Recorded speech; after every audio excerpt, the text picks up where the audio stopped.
Somebody said it and it got coined. But at any rate, it's great to meet you. Thank you for taking a minute out today. I appreciate it.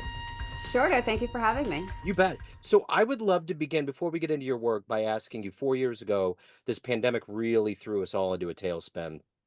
How did you survive that time period, and how has it changed the way that you do your work now? So it's funny. I ended up 2 weeks into the pandemic when we realized it wasn't just 2 weeks of lockdown. I looked at my husband and I said to him, "How can we come out of this better than when we started?" And that was kind of, I had already started down my path of getting my life coaching certification, but that sort of was a pivotal time for all of us. I think even my kids in some way trying to figure out how to change and coming out better.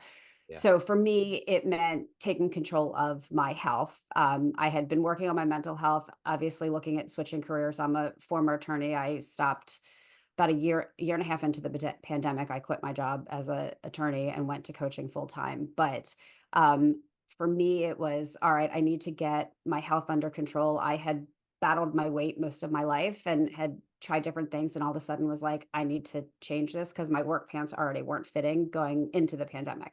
I'd had a back injury that sort of threw everything off. Found a nutrition coach, decided that this was what I needed to do, and my whole life basically opened up and changed because of that. For my husband, it was he found a new job. He got certified. He's an attorney as well, and ended up getting into data privacy, ended up going in-house as an attorney. And what started out to be this has become a huge thing for him. For my girls, I have at the time I had a sixth grader, a junior, I think, no, sophomore in high school, and a freshman in college. Now, the freshman in college, that was difficult because she had to come home and everything. For the others, they started reading more. My middle one is much of an introvert. So for her, it sort of gave her her independence to be able to do what she wanted to do without having to focus on other people. Just was for our family, it was a big turnaround in a positive way. I know for a lot of people that wasn't the case. So what made you so early on say, I'm going to make this a positive experience? Because none of us really knew how it was going to happen. Did you somehow have some intuitive notion that it was going to be a long-lasting ordeal? I think, I think a lot of people went into it, okay, it's 2 weeks. We've got 2 weeks of Hmm. shutdown. Everything will go back. And I think to some extent that was us as well. When everything was no longer the 2 weeks, was like, this is who knows how long this is going to be. And I'm not a big drinker, but oh, you're supposed to be drinking, you're supposed to be eating, you're having fun. And I would say I drank, those 2 weeks. I was like, oh, let's make drinks, let's do. And I did. And then I realized this is not going to serve me well. And when we, even if it's in 3 weeks or 5 weeks or 6 weeks, if I keep going the rate I'm going, I'm really going to be in trouble. I kept joking that for me, the pivotal moment was my work pants didn't fit going into the pandemic, and I didn't want to have to buy a whole new wardrobe because I kept outgrowing them as opposed to going the other direction. Yeah, I still can't believe during that time liquor stores weren't running out. We were running out of toilet paper, but no one was running out of booze. It was a very bizarre time. It was. And that you could start getting like, DoorDash was door dashing alcohol. And Uh-huh. yeah, Yeah, it was crazy. It it was was wild. crazy. So let's get to the heart and soul of what you do on a daily basis right now. I'm going to Okay. put you in front of a bunch of third graders. It's career day, and one of the kids says, "Hey, what do you do for a living?" How do you answer that child? So I help mostly busy moms and career-driven women learn to prioritize themselves. It took me 17 years of being a mom and an attorney to realize that I mattered outside of kids and family. And to me, I am at the point now where I don't want other people to go through that. So for me, it's helping moms and women prioritize themselves through their health and fitness. So basically, I do nutrition coaching. We do a lot of mindset work about how they're showing up in the world, how they want to show up, and that's basically like how they live under stress and not under stress.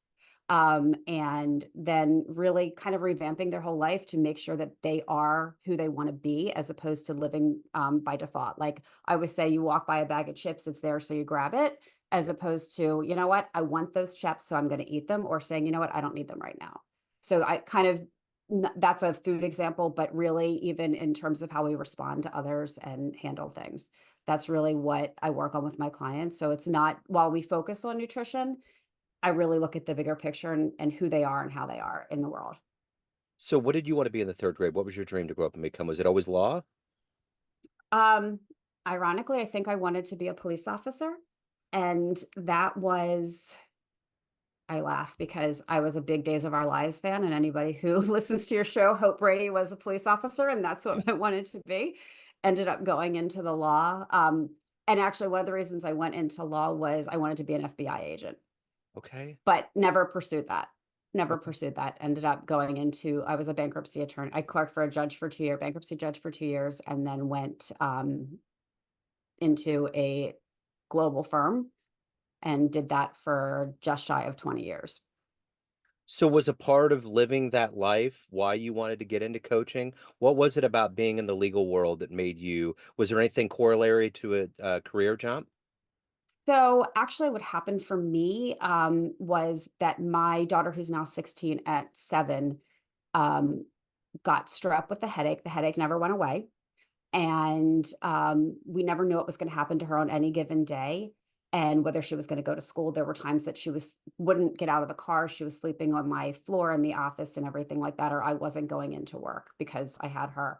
Um, she lives every day with a migraine that spikes to, I mean, with every day with a headache, and then it spikes to migraines on a time. So, and then she ended up having a bunch of other health issues. So what happened was, I was struggling trying to work. I was struggling being a mom. And how do you make this work? But what I discovered, and this is where the coaching aspect came in, is that I found that there's not a lot of support for parents with kids with chronic health issues or chronic health issues in general. So when I was trying to figure out, okay, I don't really love what I'm doing right now, and I was not in a really good place because I was dealing with her and kind of feeling this loss of control of my life because we never knew what was going on.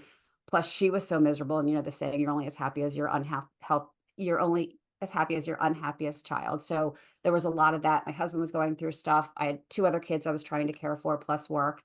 And I realized that something needed to change, and I wanted to help other people who were going through what I had gone through, what our family was going through. And one of the things that I found was like people would say, like, "What do you mean she's not in school again?" Or "You go to more doctor's appointments than anybody I know." And I was like, "Yeah, no, because that's what I want to do with my life, right?" Like Right. I signed up to go to the doctors all the time. And I got into coaching because I wanted to help busy parents for one, and then also like find that balance, but also helping parents with kids with chronic health issues so that they had the support that they needed. That was why I went into coaching. Yeah. Going back to the pandemic and the start of my health journey, at the 1 year anniversary of that, I posted about my journey through health, and really with the intent to inspire other women, parents to make the change. That doesn't matter how old we are, we can still do that, and take control of our health. And people wanted to work with me. So then I got certified, besides life coaching, I got certified as a nutrition coach and personal trainer. And that's kind of how things sort of organically moved away from where I intended to go. But I still utilize all of that in my coaching. That has to be so gratifying to be able to be at that point to give for your kids and to also be able to satisfy that career need that you have. I mean, because that had to be a helpless feeling. I mean, and I know this, my son's 19, he's on the spectrum. I've spent my whole Okay. life going to appointments and moderating and trying to be as there as much as I can be. And it's just something it's hard to do. It's hard to balance all of that out. It's really difficult. It is. And it's interesting you say that because my oldest daughter, who will actually be 23 on Thursday, was ADHD. I mean, I knew it at 4. She was diagnosed at 7, and she's got a lot of chronic health pain as well. But at 19, she decided to have herself tested, and she is also on the spectrum. Okay. So that was a big, that was a lot later in life, but like then, and that was sort of through the pandemic. So coming to terms with that and how do we help her get what she needs. So I kind of have a lot of experience in all of this stuff. So I've worked with people who have kids who have issues that they've had to deal with. So they've foregone themselves, as many parents do. And then, the regular, I'm putting quotes, mom who has worked with, and not just moms, but working women who have sort of put themselves on the back burner to take care of family, job, et cetera, who are now trying to, as their kids get older, able to take care of themselves.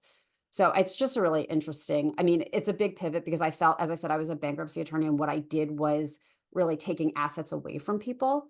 I I represented two Chapter 7 trustees whose job was to liquidate assets to pay creditors if such assets existed.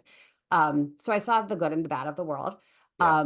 But I also saw like it's nice now because I feel like to me, I don't think I was living what I was supposed to be doing in terms of my passion and being of service to others. So now I feel like, giving women their life back, giving and not just women, but people their lives back. Because I do some contracting work for a company that goes in and gets hired by other companies to do life coaching. So I work with men and women in that realm as well. So it's not just on the health side. So what were the seeds that were planted in you early on that made you want to coach and to help people and to also be in this world of law? How did all of these kind of get planted and grow into who you are today? Um, I would probably I feel like growing up, like I was always one to give to other people and give advice and just talk to them and stuff like that. And I think really what happened is especially experiencing stuff with my kids, like, I mean, I would say that way back, I think pretty early on, I realized that, well, I liked clerking. I didn't necessarily like practicing law. But I didn't know what to do. And, we had three kids at that point, at some point, and it was like, I can't quit. I'm stuck where I am. And I wish I could go back to that former self and say, you're never stuck. Because obviously it's what I do with clients now. But I felt like financially, all that stuff that I was stuck where I was. I think the coaching part, when I was trying to pivot and figure out what it is that I wanted to do, I laughed because had looked at, um, I looked at I'd been searching different programs, coaching programs, and I think I said something to my husband, and he was like, he kind of blew it off, and I say that, and it's not a bad thing. 6 months later, I went and I was working with a career coach, and coaching kept coming up. I mean, repeatedly. And as I was searching that again, all those searches I had done 6 months earlier, how with Google shows you what your prior searches were. And I went back to my husband and I said, this is what I want to do. At which point he was like completely supportive. And I think it's a matter of conviction and making that decision where before I was wishy-washy. And, he's been fully supportive since. But I think the decision to do it really was there's so many people out there that are stuck, whether it's nutrition, health, business, life. I work with a lot of people also outside of the nutrition aspect that are looking for new jobs, or time management is a big one as well. So where do we, how do we get unstuck from whatever it is that we're trying to do? And that's kind of what I love doing, is the problem solving, which I was doing with the law too. So they are interrelated. People say, "Oh, that's such a huge change," and it is, but I'm still working of service. So maybe not. Yeah, I can see the Venn diagrams coming together for sure. So let me ask you this. Who's been a hero for you? Who's been an inspiration for you in your career? um, in my legal career, I would say the judge that I clerked for, who passed away the very, very beginning of COVID. He was just a wonderful man. He's actually said to me about a year into my clerkship, it was 2 years, and he said to me, and I had just gotten married right before I started working for him. He said, if you want to get pregnant, now's the time to do it. Like, he totally gave me permission. Like, your family is the most important. You want to do this. So when I started at my law firm, I had 11 and a half week old baby. At the same time, my husband decided that it was time to go back to school. So he went to law. It was like a crazy year and a Yeah. half because he was never home. He was working full time and going to school at night. So, um, but the judge, I think, is very much a huge part of who I am in terms of how I see people and react and treat people. In terms of coaching career, um, I think I've met a lot of really great people along the way. I mean, I'm about 5 or 6 years in, so I can't say that I've had one big inspiration, but the people that I've met along the way have a lot of the same similar thoughts. So I love having that group of people that I can bounce things off of, or who have the same interests. So I can't say there's one person in that regard. So let me ask you this. If you could meet anybody alive right now on the planet that you find fascinating, one person that you could spend time with, who would it be? Who would you love to meet and talk to? My kids will laugh because they'll totally be like, we love this. I would probably say, and this is cheesy as hell, but probably Taylor Swift, Yeah. because I am fascinated by what she has been able to do. Um, And I know that she can be polarizing to some people, but I think for young girls, I mean, we did see the Eras Tour. I had also taken them back to like 10 years earlier to see her in Red when they were really little. And I just think that she is one of those people that gives back. She tries to make an impact. She's donating money, and food in every city that she's going into. And I just think that there's so much that I could learn from her from a business standpoint as well. Yeah. This whole thing that we're living in Kansas City with this is so bizarre because I remember last year taking my I was kid to, wondering. yeah, and taking my kid to training camp, and we saw Kelsey walk by, and it was the story that was out at that time was that she had just come to town. He had offered her something, and she didn't Right. take it because of time constraints. And I just kept thinking about how, since that point, how much has happened and has gone on. It's wild. And I think they bought a house here in Kansas City, and people were like, she needs to go here and she needs to go there. And I'm like, she is not hanging out in Kansas City. There's no way. And if she is, it's an entourage at like a time of day that no one's going to be there. So Right. it's, Well, it, it's funny. We were big fans, like my daughters and I were big fans of him and his brother before. yeah, So like them together just is even like yeah, better, like more interest because we're fans of each of them. yeah, So it wasn't like, oh, she's with him, so now we're watching. We were right. watching before. Uh-huh. Just adds to it for sure. Yes, So, yes, what is your motivation? Because every day you wake up to do this work you do, you have to give a lot of yourself, but you also obviously have to hold stuff back for your family and for yes. yourself to evolve as a human. How do you balance that? What's that motivation every day for you?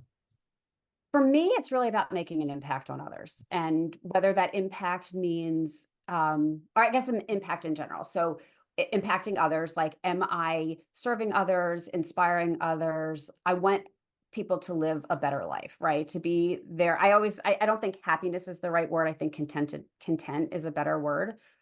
Just because we can't be happy all the time, in every aspect.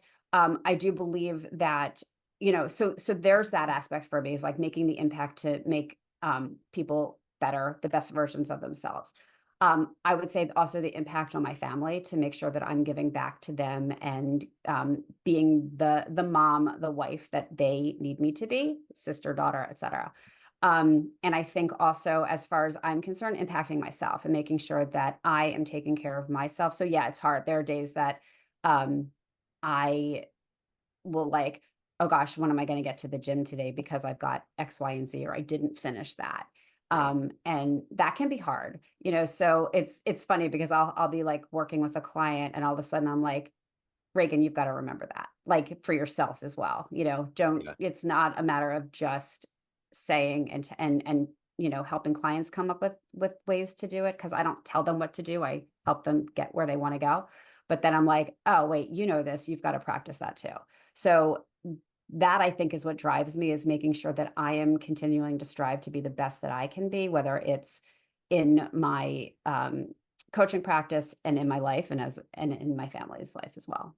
So in this new venture as a coach, what's one of the most memorable clients that you've had? One of the most memorable, maybe you've grown the most or something that really sticks out so far?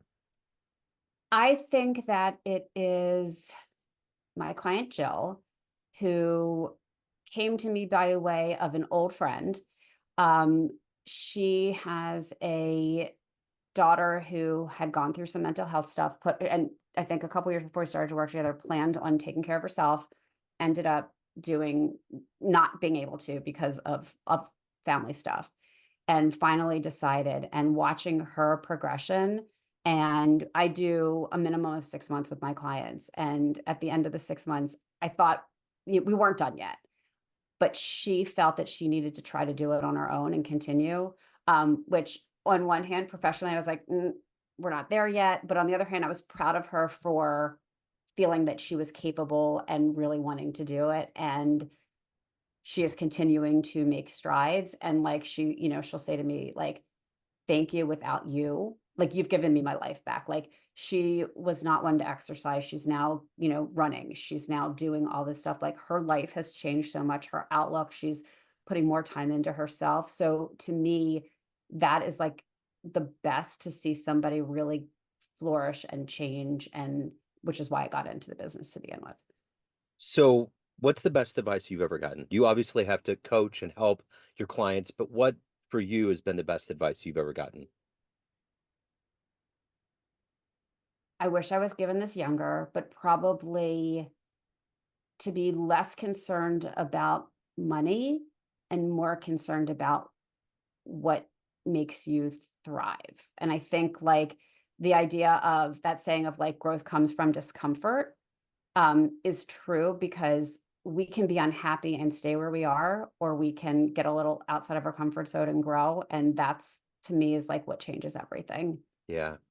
It So, sounds really cheesy. If I'm hearing myself talk, it sounds very cliche, but I truly no, believe it to be true. yeah, no, I think it's totally true.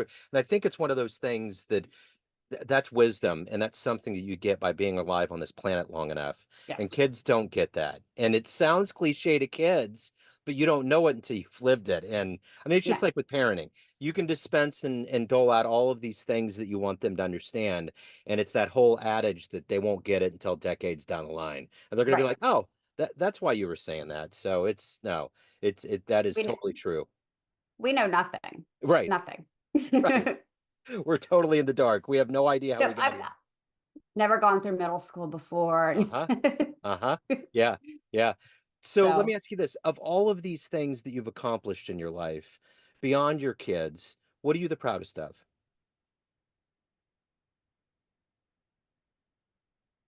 um, I would say me. And I 6 years ago could never have said that. I think the change in myself, how I have kind of redeveloped myself, that's not the right word, but I mean, where I was probably in 2017, 2018 was rock bottom. I was miserable, crying, dealing with the health stuff as much as I was with my kids.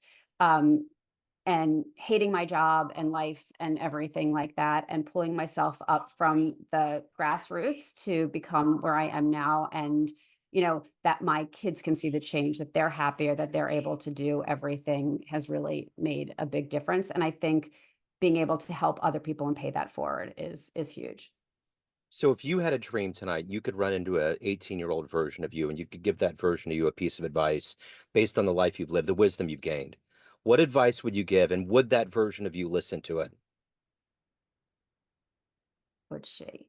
Um, she may. But I think the advice would be is um, don't be afraid. Don't be afraid to step out of your comfort zone. Don't be afraid to like.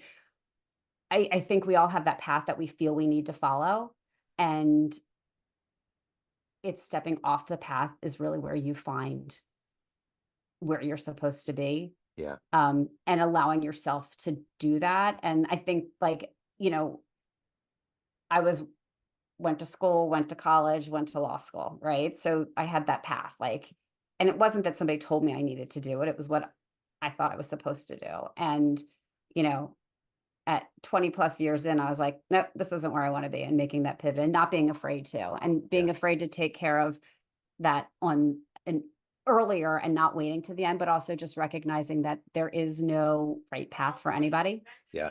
So So the one thing about being in the legal system, it's like cop shows and medical shows. It's like one of the top dramas that's on TV. So after all of these decades, these 2 decades plus of you being in that world, what did you learn? What was the one thing that you learned that no TV show was ever going to teach you about dealing with legal issues and human beings? it's not exciting.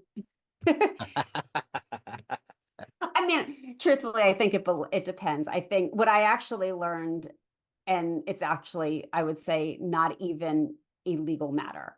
I think, well, it's seeing the good and bad of people, especially in the bankruptcy side. I saw people who had gone from, like I remember being pregnant with my third child, and I conducted these bankruptcy meetings for the trustee. And there was one day that pretty much the entire docket, probably 30 to 40 cases, the majority of them were all divorced moms. And going, that moment of like, what am I doing? Here I am with my third kid, like that fear of like, oh gosh, what happens if that ever becomes me? So you see, we saw that, I saw women who, or people, not just women, who had medical debt, right? And then you see the ones who, one case that stands out to me was there was a woman who probably late 20s, maybe a little bit older, had a 16-year-old daughter, had never worked a day in her life, like pretty much had been on disability. And she had, Best Buy credit card debt. She had Lord and Taylor. Like it was all these like expensive things. And I was like, what do you do? You're on disability. What are you doing? And she said, well, I need to buy clothes for my daughter. And I looked at her, I said, I buy my kids clothes at Target. So to me, it's like you see the good and the bad of the Hmm. world and like, taking advantage of the system or not. But I would say that, so there's that aspect of it. That's probably a little bit different from what you see, like the reality. Like Yeah. not everybody is bad, not everybody, but there are that take advantage. I would say in hindsight, one of the things that I think I learned the most in my legal practice was how to be a good leader.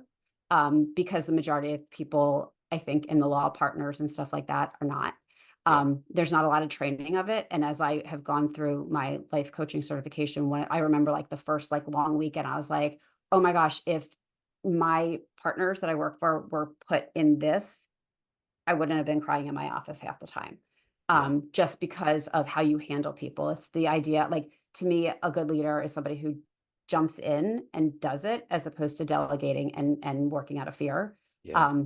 or anger, guilt, blame, whatever you want to call it. And that to me, I think was the biggest eye opener in hindsight for what I've learned at the law, which of course you don't see on television Yeah. because none of that is like, to circle back to your question, like Yeah. we don't really see that. But in terms of like what my learning is with, I did see the good and the bad of that. But I Yeah. unfortunately, I think in most firms, most people I work that were in my group were more of the other side of it, Yeah.